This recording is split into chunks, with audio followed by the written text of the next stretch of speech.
আসসালামু আলাইকুম। একজন প্রেসিডেন্ট হয়েও কিভাবে দেশের প্রয়োজনে তখনও চাকরি করা যায় একজন জেনারেলের অধীনে, সেটার উদারতা আমরা দেখেছি। মহান স্বাধীনতা সংগ্রামে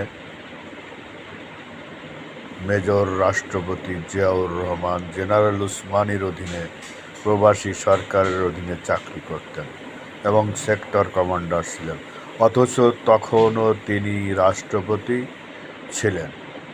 এমন উদার রাষ্ট্রপতি পৃথিবীতে আর দ্বিতীয়টা দেখা যাবে না। ফজলুর রহমান সংসদে দাঁড়িয়ে যে সত্য প্রকাশ করেছিলেন আবেগতাড়িত হিসেবে, যে মহান মুক্তিযুদ্ধের 26শে মার্চের ভোরের বেলা পুলিশের পক্ষ থেকে, থানার পক্ষ থেকে তাকে খবর দিয়ে এনে বলা হয়েছিল স্বাধীনতার ঘোষণা করেছে বঙ্গবন্ধু শেখ মুজিবুর রহমান, তখন তিনি যে দেখেন সেখানে হাজার হাজার লোক উপস্থিত। এই ধরনের ঘটনাই সমগ্র বাংলাদেশে ঘটেছিল।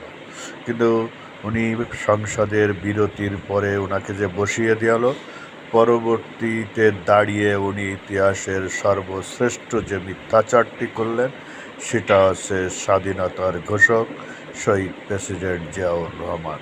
সেখানে তিনি ডাইনে বামে কিছু রাখলেন না, যদিও 27 তারিখ কালুরঘাট বিটারকেন্দ্রে সেদিন বঙ্গবন্ধু শেখ মুজিবুর রহমানের পক্ষে উনি ঘোষণাপত্রটি পাঠ করেছিলেন।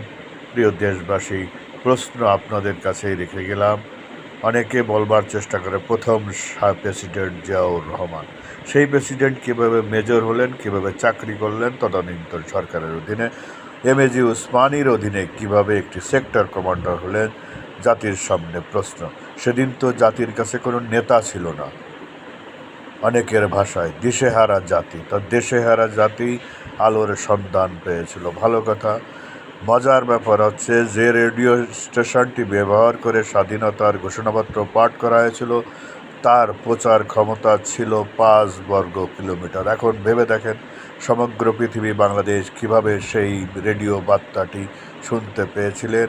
আবেগ তাড়িত হয়ে মিথ্যার আশ্রয় নিয়ে তথাকথিত ভদ্র সুশীল সমাজ একটি মিথ্যা প্রচার করতে করতে মানুষকে বিভ্রান্ত করে ফেলেছে।